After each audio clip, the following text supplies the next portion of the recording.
নমস্কাৰ জনাইছোঁ। আজিৰ প্ৰথম কাৰ্যসূচী হৈছে কাৰ্য উপদেষ্টা সমিতিৰ প্ৰতিবেদন। অসম বিধানসভাৰ প্ৰক্ৰিয়া আৰু কাৰ্য পৰিচালনা নিয়মাৱলী 230ৰ অধীনত অসম বিধানসভাৰ কাৰ্য উপদেষ্টা সমিতিৰ এখন বৈঠক মহামান্য ৰাজ্যপাল মহোদয়ৰ ভাষণৰ ওপৰত ধন্যবাদ সূচক প্ৰস্তাৱৰ সন্দৰ্ভত বিতৰ্কৰ সময় নিৰ্ধাৰণ কৰি বিভিন্ন দল ও নিৰ্দলীয় সদস্যক উপযুক্ত সময় আবণ্টনৰ বাবে যোৱা 22 মে 2026 তাৰিখে সদনৰ কাৰ্যসূচী অন্ত পৰাৰ লগে লগে অধ্যক্ষৰ কাৰ্যালয়ৰ সভাকক্ষত অনুষ্ঠিত কৰা হৈছিলে। সভাই চলিত অধিৱেশনৰ কৰ্মদিন আৰু এদিন বঢ়াই 27 মে 2026 পৰ্যন্ত অনুষ্ঠিত কৰাৰ বাবে সৰ্বসন্মতক্ৰমে সিদ্ধান্ত গ্ৰহণ কৰে। 25 মে 2026 তাৰিখে ৰাজ্যপালৰ ভাষণৰ বিতৰ্কৰ সময় 4 ঘণ্টা 30 মিনিট নিৰ্ধাৰণ কৰাৰ লগতে মহিলা বন্ধন অধিনিয়ম সংকল্প প্ৰস্তাৱ উত্থাপন কৰাৰ বাবে সমিতিয়ে সিদ্ধান্ত গ্ৰহণ কৰে আৰু 26 মে 2026 তাৰিখে সংকল্প প্ৰস্তাৱটোৰ ওপৰতো আলোচনা কৰাৰ বাবে সমিতিয়ে সিদ্ধান্ত গ্ৰহণ কৰে। ইয়াৰ উপৰিও 25 মে 2026 তাৰিখে UCC বিলখন উত্থাপনৰ বাবে সিদ্ধান্ত গ্ৰহণ কৰা হয়।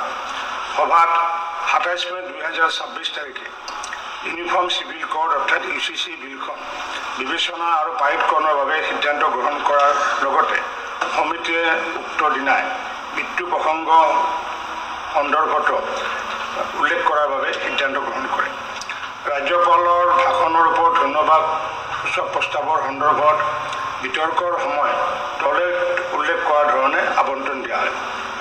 মুঠ সময় হৈছে 270 মিনিট। ভাৰতীয় জনতা পাৰ্টিৰ বাবে 176 মিনিট, মাননীয় মুখ্যমন্ত্ৰী ডাঙৰীয়াৰ উত্তৰসহ ভাৰতীয় জাতীয় কংগ্ৰেছৰ 41 মিনিট, অসম গণ পৰিষদৰ 22 মিনিট, বড়োলেণ্ড পিপুলছ ফ্ৰণ্টৰ 22 মিনিট, ভাৰতীয় সংযুক্ত গণতান্ত্ৰিক মৰ্চাৰ 5 মিনিট, নিৰ্দলীয় অৰ্থাৎ ৰাইজৰ দলৰ 5 মিনিট, সৰ্বভাৰতীয় তৃণমূল কংগ্ৰেছৰ 3 মিনিট আৰু মহিলা বন্ধন অধিনিয়ম সংকল্প প্ৰস্তাৱৰ ওপৰত আলোচনা কৰাৰ বাবে তলত উল্লেখ কৰাৰ ধৰণে সময় আবণ্টন দিয়া হয়। মুঠ সময় 210 মিনিট। ভাৰতীয় জনতা পাৰ্টিৰ বাবে 137 মিনিট, মাননীয় মুখ্যমন্ত্ৰী ডাঙৰীয়াৰ উত্তৰসহ ভাৰতীয় জাতীয় কংগ্ৰেছৰ 32 মিনিট, অসম গণ পৰিষদৰ 17 মিনিট, বড়োলেণ্ড পিপুলছ ফ্ৰণ্টৰ 17 মিনিট, সৰ্বভাৰতীয় সংযুক্ত গণতান্ত্ৰিক মৰ্চাৰ 4 মিনিট, নিৰ্দলীয় ৰাইজৰ দলৰ বাবে 4 মিনিট, সৰ্বভাৰতীয় তৃণমূল কংগ্ৰেছৰ বাবে 3 মিনিট। আশা কৰোঁ এই প্ৰতিবেদন মাননীয় সদনৰ অনুমোদন আছে।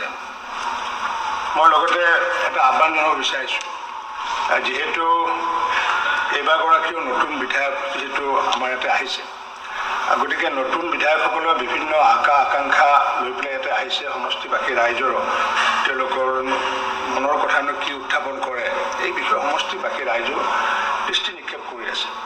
মই বিধায়ক দলৰ সমূহ ৰাজনৈতিক দলৰ দলপতিসকলক আহ্বান জনাইছোঁ যাতে নতুন বিধায়কসকলেও যাতে কথা কোৱাৰ যাতে সুযোগ পায়। গতিকে আপোনালোকৰ বাবে আবণ্টিত যি সময় থাকে কিছু সময় যাতে নতুন বিধায়ককো যাতে আপোনালোকে এৰি দিয়ে তাৰ বাবে মই আপোনাক আহ্বান জনাইছোঁ।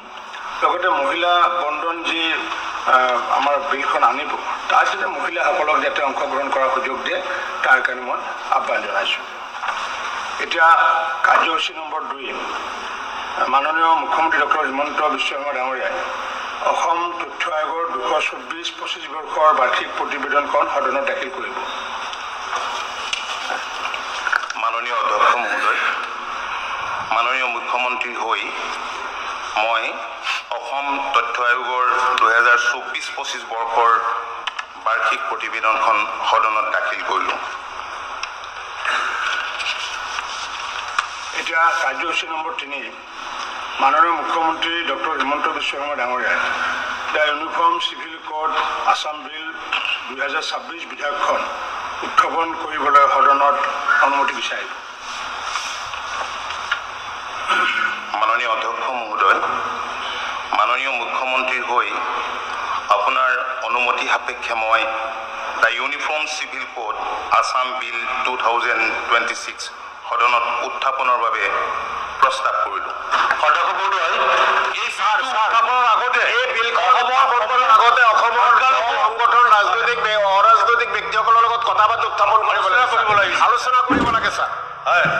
ৰাজ্য চৰকাৰে